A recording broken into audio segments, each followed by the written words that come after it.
The Analog Discovery 2 can also be used as a DC power supply. So in order to do that, in your waveform software, just click the Supplies workspace, and you'll be presented with a screen that looks similar to this. My Analog Discovery 2 is plugged into a USB port on my computer, so the device has power and amperage limits in order to not damage the computer itself.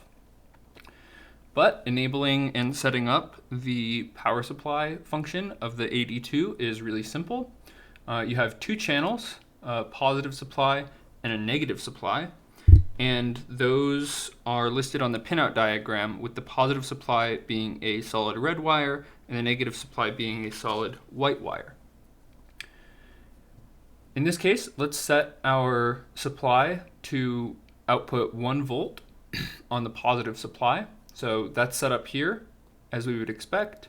We can enable the output by checking this button, and that'll set your positive supply output to ready, but it is not currently outputting. And we can confirm this by checking on the voltmeter, and we see that channel 1, which is what I have my positive supply output to, shows essentially 0 volts. So once the supply is ready, we can turn the master enable on, and that'll enable output.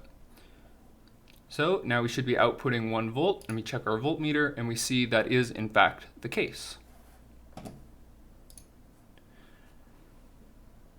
Now, that positive supply is referenced to the internal ground of the Analog Discovery 2. So there's actually multiple ways to output more voltage. Typically, you can just use the selection menu here to output a different voltage source. But in this case, I want to demonstrate the use of the negative supply. So with the positive supply set to 1 volt, we can set the negative supply to -1 volt and enable that. And since both of these are referenced to the same ground, the overall voltage difference between the positive and the negative supply should be 2 volts. We can verify this by checking the voltmeter. I have the scope channel 1 positive input connected to the positive supply, and the scope channel 1 negative input connected to the negative supply. And if we enable our power supply, we can check our voltmeter, and we see we do in fact get approximately 2 volts. Now, just to show you the other way, we can disable our negative supply, change the voltage on our positive supply to 2 volts, and reconfigure our wiring such that the scope channel 1 negative input is now connected to ground instead of the negative output.